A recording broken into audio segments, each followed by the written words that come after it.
இன்றைய வேதவசனம் யாக்கோபு 4:7.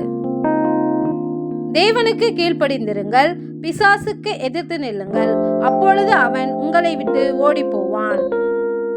வேதாகமத்தில் கிதியோன் என்பவனை கர்த்தர் மீதியானியருக்கு விரோதமாக யுத்தத்திற்கு அனுப்பும்போது அவனோடே வெறும் 300 பேரை கொண்டு யுத்தம் செய்யும்படி அனுப்பினார். மீதியானியர்கள் தங்கள் மிருக ஜீவன்களோடும் தங்கள் கூடாரங்களோடும் வெட்டுக்கிளிகளைப் போல திரளாய் வருவார்கள். அவர்களும் அவர்கள் ஒட்டகங்களும் எண்ணி முடியாததாய் இருக்கும் என்று வேதத்தில் வாசிக்கிறோம்.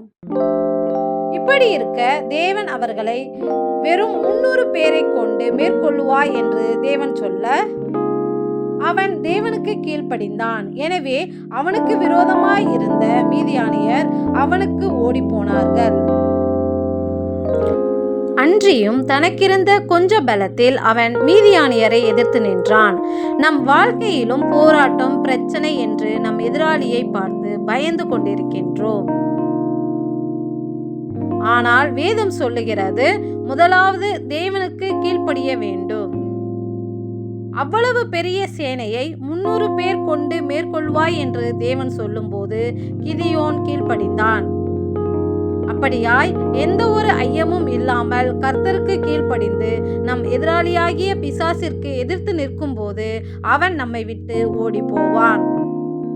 எங்கள் எதிராளியாகிய பிசாசை எதிர்த்து நிற்க பலன் தருகின்ற தேவனே, உமக்கு நன்றி செலுத்துகிறோம். நன்றி.